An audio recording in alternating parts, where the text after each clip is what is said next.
ہر چیز ایسے پڑی تھی جیسے ان شاہانہ خیموں کے مکین ابھی ابھی نکل کے گئے ہیں اور ابھی واپس آ جائیں گے۔ کوئی سالار نظر نہ آیا، وہ زندہ نکل گئے تھے۔ سالار محبوزان بھی نکل گیا تھا اور عیسائیوں کا سردار اور سالار حزیل بن عمران بھی نکل گیا تھا۔ جاسوسوں کی اطلاعات کے مطابق آتش پرستوں اور عیسائیوں کے سردار زومیل چلے گئے تھے، جہاں عیسائی قبائل کا دوسرا حصہ خیمہ زن تھا۔ وہ مسلمانوں پر حملہ کرنے کی ابھی تیاری ہی کر رہا تھا۔ وہ جس لشکر کا حصہ تھا اس کے 3 حصے تباہ ہو چکے تھے۔ زومیل والے اس لشکر کا سردار ربیعہ بن بجیر تھا۔ مال غنیمت میں مسلمانوں کو جو سب سے زیادہ قیمتی اور کارآمد چیز ملی وہ ہزاروں گھوڑے تھے جو انہیں زینوں سمیت مل گئے تھے۔ اس سے آگے سنا اور زمیل 2 مقامات تھے جہاں بنی تغلب، نمر اور ایاد کے عیسائی مسلمانوں کے خلاف خیمہ زن تھے۔ وہ بھی مسلمانوں کو ہمیشہ کے لیے ختم کرنے کے ارادے سے گھروں سے نکلے تھے۔ عیسائیوں کے سردار عقا بن ابی عقا کا بیٹا بلال بن عقا بھی کہیں آگے تھا۔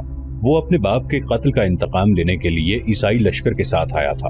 خدا کی قسم، خالد رضی اللہ عنہ نے مزیح کی معجزہ نما فتح کے بعد اپنے سالاروں سے کہا، میں دومت الجندل سے قسم کھا کر چلا تھا کہ بنی تغلب پر اس طرح جھپٹوں گا کہ پھر وہ کبھی اسلام کے خلاف اٹھنے کے قابل نہیں رہیں گے۔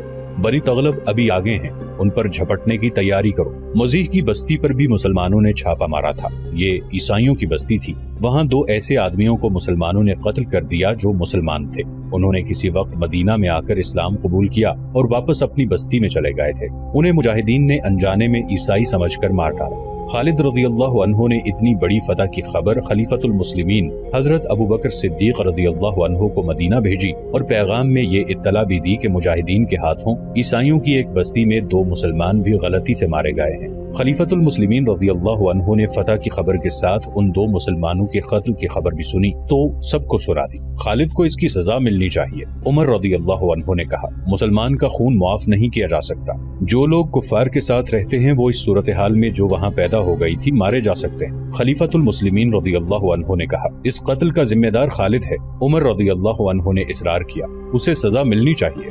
خلافت مدینہ کی طرف سے دونوں مقتولین کے پسماندگان کو خون بہا ادا کر دیا جائے گا۔ ابوبکر صدیق رضی اللہ عنہ نے فیصلہ سنایا اور یہ خون بہا اسی قاصد کے ساتھ بھیج دیا جائے گا جو فتح کی خبر لایا ہے۔ عمر رضی اللہ عنہ نے پھر سزا کی بات کی۔ عمر، خلیفۃ المسلمین رضی اللہ عنہ نے گرج کر کہا، خالد واپس نہیں آئے گا۔ میں اس شمشیر کو نیام میں نہیں ڈال سکتا جسے اللہ نے کفار کے خلاف بے نیام کیا ہے۔ بحوالہ طبری، ابن حشام، ابو سعید، حسین ہیکر۔ مزیح کے میدان جنگ میں ہڈیاں اور کھوپڑیاں رہ گئی تھیں جو دور دور تک بکھری ہوئی تھیں۔ گدھ، گیدڑ، بھیڑیے، صحرائی لومڑیاں، گرگٹ، سانپ اور حشرات الارض ان ہڈیوں سے گوشت کھا گئے تھے۔ یہ آتش پرستوں کی اس جنگی قوت کی ہڈیاں تھیں جس نے عرب، عراق اور شام پر دہشت طاری کر رکھی تھی۔ ان میں ان عیسائیوں کی ہڈیاں بھی شامل تھیں جو فارس کی جنگی قوت میں اضافہ کرنے آئے تھے۔ یہ عیسائی اپنے سرداروں کے خون کا بدلہ لینے آئے تھے۔ اسے انہوں نے مذہبی جنگ بھی سمجھا تھا۔ وہ اسلام کے راستے میں حائل ہونے آئے تھے۔ ان ہڈیوں میں ان ہاتھوں کی ہڈیاں بھی تھیں جنہوں نے حق پرستوں کو کاٹنے کے لیے نیاموں سے تلواریں نکالی تھی۔ ان ہاتھوں میں برچیاں بھی تھیں۔ ان ہاتھوں میں گھوڑوں کی باگیں بھی تھیں۔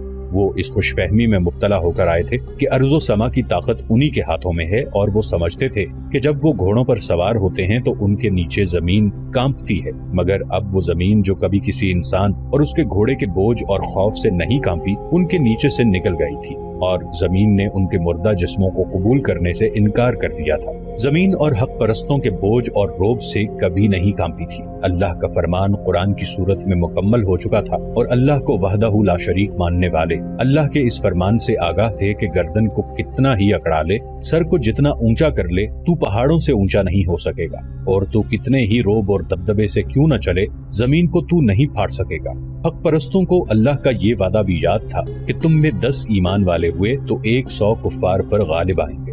یہ ایمان کی ہی قوت تھی کہ 10 ایمان والے 100 پر اور 20 200 پر غالب آ گئے تھے۔